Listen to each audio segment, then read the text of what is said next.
if you continue to practice the vibration of that's not it, that's not it, that's not it, that's not it, that's not it, that's not it, that's not it, it's hard for that which is it to get through that smoke screen. And this is what we were talking about earlier, about trying to figure out where your vibrational frequency is. And that's the tricky part, isn't it?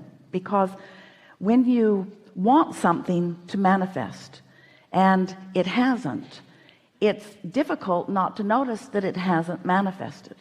And so your attention upon its absence keeps it from coming. So that's why we talk about this a lot. Being unconditional in the desire rather than conditional. Talking about the love rather than the person to whom you will flow the love. Talking about the companionship rather than talking about the companion. Talking about the state of being together rather than the person with whom you will be together. The word is the uncondition of it rather than the condition of it.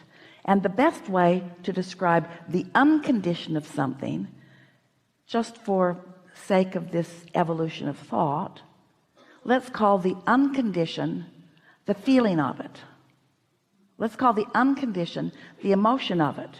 So the person is going to be the condition, but the uncondition of it is the feeling of the person, the feeling. So if you can begin to think about what it feels like to have that feeling of belonging, that feeling of understood humor, that feeling of satisfaction, that feeling of exhilaration, that feeling of, now here's where it gets a little dicey, that feeling of having someone to whom you can flow your love. Well, now that's when it gets dicey, because in the moment that you try to picture the one to whom you can flow the love, and that picture hasn't filled in, now you begin activating the resistance to it. So it's that dance that you're doing, finding the feeling of something.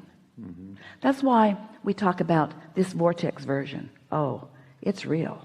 Your partner is real, but it's a vibrational reality right now, which means it's an unconditioned. It's an unconditioned that you're going to turn into a thing. It's a condition that you're going to turn into something.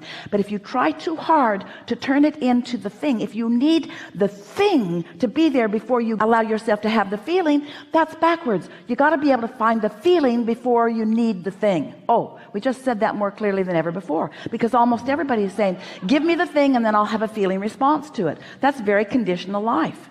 Give me the thing, give me a lot of money and then I'll feel prosperous, and give me a place to live with no job and then I'll feel free.